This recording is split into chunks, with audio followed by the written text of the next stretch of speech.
Awesome.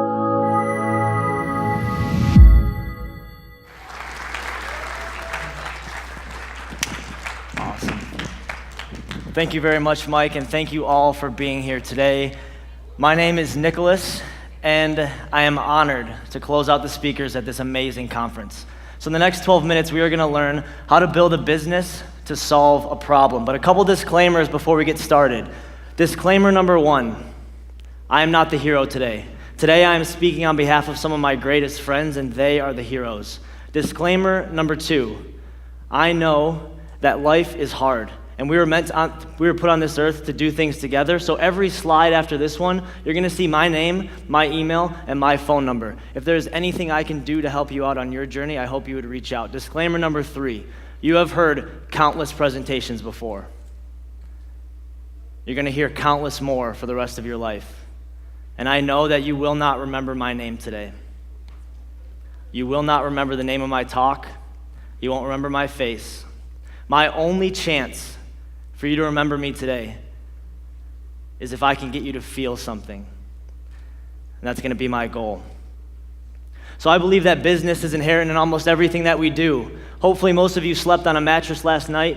You bought that from a mattress store, which was a business. You woke up this morning, maybe you went to the bathroom and hopefully brushed your teeth with some toothpaste that you bought from the store, which was a business. Maybe you went downstairs and ate some cereal that you bought from the grocery store, which was a business, and so on and so on. Business is so inherent in everything that we do, and I believe that we can use businesses to solve problems. The most recent business that I've created to solve a problem is Fleece Thankyou. So I'm making hospital beds in Brisbane, Australia, and I'm in this room folding sheets, and I look around, and I was so overwhelmed by the intimidation in this room, a cold, white, scary room. And I'm thinking, man, at 24 years old, I'm scared of this room. I can't imagine what it's like for a 4-year-old. And I wanted to do something to change the room for those kids who go in and they're asked to start this battle, and they walk into this room, and they already feel defeated. But more than that, these kids who go through these crazy hard treatments, they often lose their friends, their siblings are confused, and they get super disconnected. So not only did I want to give them a piece of comfort and hope, bright and colorful as a fleece blanket on the bed, but I wanted to find a way to connect them to someone outside the hospital. So every Fleece Thankyou blanket has a special patch on it. And that patch has a code for a video message that is from the blanket maker to that child. That child then has the option to send a thank you message back. So at a time when it is dark, scary, intimidating, and they are disconnected and losing friends, we give them a piece of comfort and hope through a form of a fleece blanket. And you all know you have your favorite blanket, and it comforts you on those tough days. But not only that, we give them a friend, and we give them a connection. So along this journey with Fleece Thankyou, I've learned some incredible lessons. Most of these lessons have been taught to me by some of my greatest friends and my heroes that we're going to speak about today. And I've brought my 10 lessons for you on how to build a business to solve a problem. So if you have a notebook, a notepad, you want to pull out your phone, I promise you these are 10 lessons that are going to help you leave this conference today and take those first steps towards starting a business to solve whatever the problem is for your life. So strap in and here we go. Lesson number one is live the problem. This is my friend Sophie. I met Sophie when she was 4 years old battling neuroblastoma. If you don't know what that is, essentially Sophie had cancer up and down her entire spine. At a time in life when you and I were out making friends, starting school, getting into sports, maybe learning an instrument, Sophie spent her time in and out of the hospital for chemotherapy and radiotherapy. Sophie has had her childhood stolen from her by no fault of her own. And I wanted to create a business that could help kids just like Sophie. And at some point, you're going to have to live the problem that you want to solve. Because I dove into pediatric healthcare, and I started volunteering with all these organizations. And I met incredible kids like Sophie and Sophie's family. I stared face to face with the struggles that they were experiencing, and I knew that I wanted to help change it. Lesson number two is put your head on a swivel. After you've lived the problem and you know in your heart that you want to solve it, please, please, please do your research. Figure out who else in the community is trying to solve this problem and how are they tackling it. Because now we're at a crossroads. And now we're going to find out, how bad do you really want to solve this problem? Because if there is someone out there that is doing exactly what you want to do, and they are solving the problem to the best of the ability, and you go and start your own thing, you might lessen the overall impact of everyone, and that's not going to solve the problem. So as I was doing my research, I found my friend Linus. Project Linus is probably one of the only organizations that was collecting fleece blankets for sick kids. And after doing more research with Project Linus and the hospitals, I found we still weren't asking some really critical questions. No one was asking the hospitals, how many beds do you have? How many kids do you see in a month, a year? How much storage do you have? So Fleece Thankyou was created to ask those 3 questions, and now we have 21 hospital partnerships where we know exactly how many blankets that hospital needs every month, and our aim is to deliver that exact amount so that not one child enters the door for inpatient treatment and isn't greeted by a colorful fleece blanket and a video message of inspiration from its maker.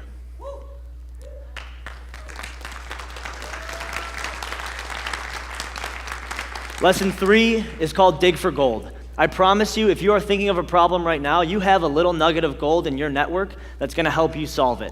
Leveraging your resources is so huge, and for me, that came through my friend Brianna. She's on the right up there. Brianna is the philanthropy chair for Alpha Sigma Tau at Central Michigan University, and I think they're watching now, so shout out to them. And I called Brianna, and I said, Brianna, here's the vision. 1 blanket for every kid that goes in through the hospital doors. She said, Nick, this is awesome. We've got philanthropy funding. We've got girls that want to make blankets. Let's do it. So I drive up to Mount Pleasant, and we made 52 blankets and 52 video messages. We packaged those up, and I delivered them to Mott Children's Hospital in Ann Arbor, Michigan. All because I dug for gold. I found Brianna. I leveraged my resources. Lesson 4, 1 in infinity. Please create a business that is unique. I cannot stress how important it is that you need to be unique. The world has enough of the same thing getting made over and over again. You have to bring something new and exciting and unique to the world to solve a problem. And I'm reminded of this lesson through my friend Alicia. So we had been delivering these blankets and video messages to hospitals, but I hadn't yet heard any thank you messages back. And every day I was thinking, man, what is the reaction of these kids and their families? Do they like the video message? Do they think it's cool that they can send a thank you message back? Where are these thank you messages back? And about 2 weeks after delivery, it's 11 p.m. at night, I get an email from Alicia. The title is Thank You. And I open it up. She says, Dear Fleece Thankyou, I just got one of your blankets. I cannot tell you how much it meant to me. My video is attached. Thank you so much. And I watch her video. And in her video, she says to the people that made her blanket, guys, thank you so much. You have no idea what this has done for me. Right now, I can't eat cupcakes, and it just so happens cupcakes are my favorite thing. Thank you so much for this blanket. And this is when I knew that if at 11 o'clock at night, the only thing a 16-year-old girl wanted to do was to connect back and thank the person that made that blanket for her, we had a 1 in infinity business. We were on to something unique. Lesson 5 is you've got a friend in me, and this is about making good partnerships. So as you'll see in this picture, I'm not delivering a fleece blanket. This is my friend Jared, and I'm handing Jared a superhero cape. And that's because 2 weeks prior to this delivery, I was doing my research about what other organizations in the community were focused on improving the hospital room situation for a child. I stumbled upon an organization called Superfly Kids, and they make superhero capes.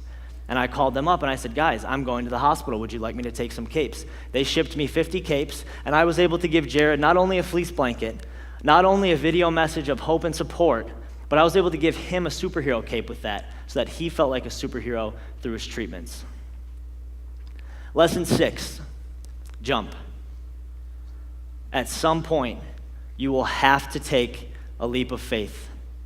You will have to test the validity of your idea to see if you will sink or swim.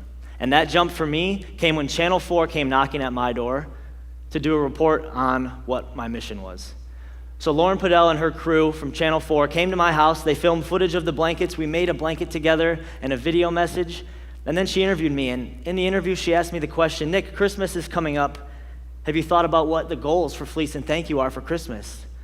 And in my head, I said, man, I haven't thought about it at all. I've just been trying to make blankets. And out loud, I just blurted out, we want to deliver 1,000 fleece blankets to 10 hospitals across Michigan at Christmas time. We want to do it all on Christmas week. And that was my jump. That was my leap of faith. 3 weeks after that, we blew past 1,000 blankets, and on Christmas week, we delivered over 1,000 blankets to 10 hospitals in Michigan, Ohio, and Hawaii.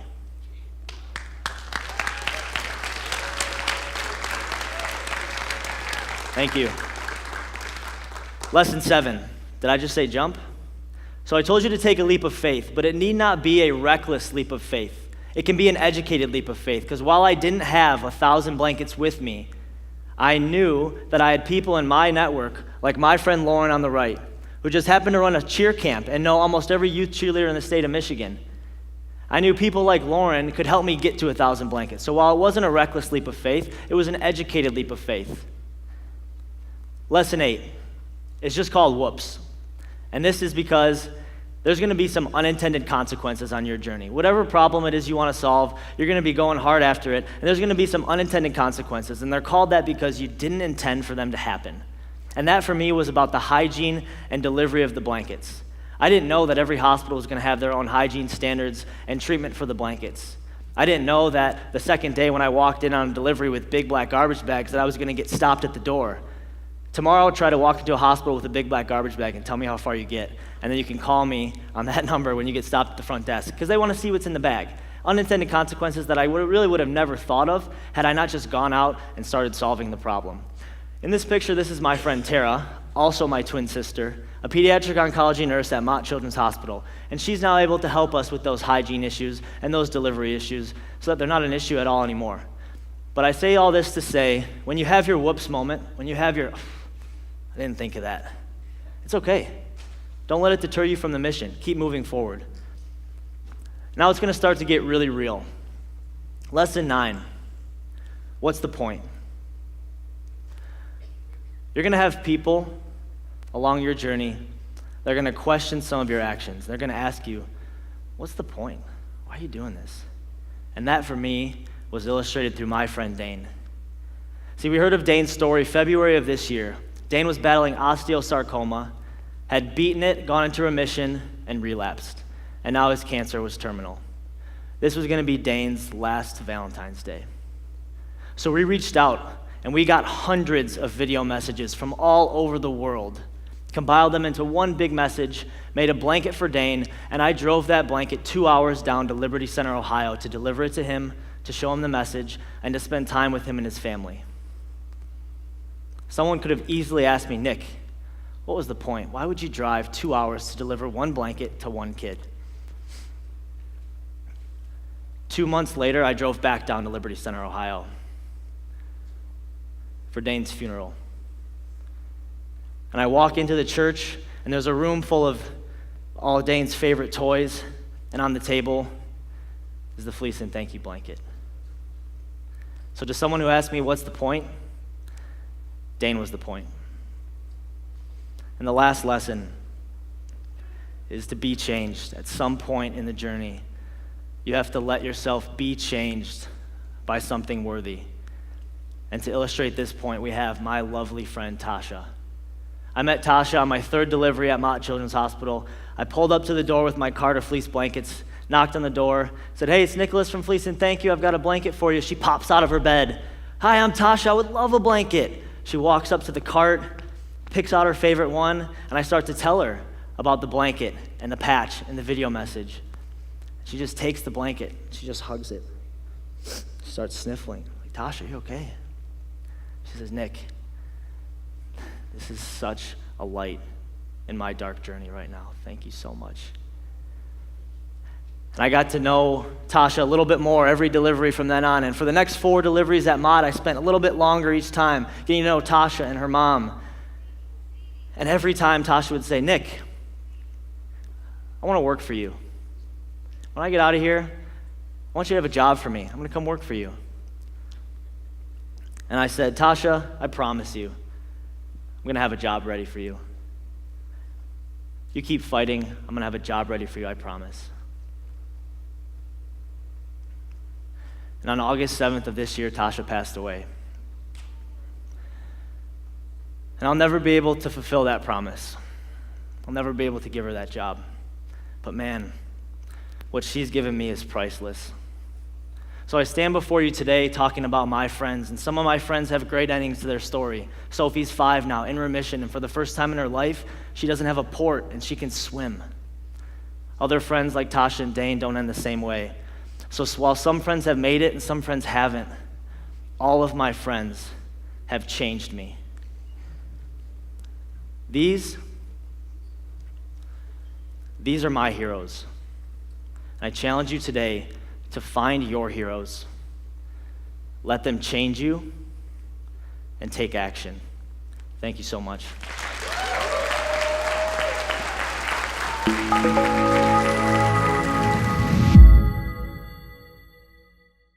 The Hero Roundtables are the global events that ask the question, what is a hero?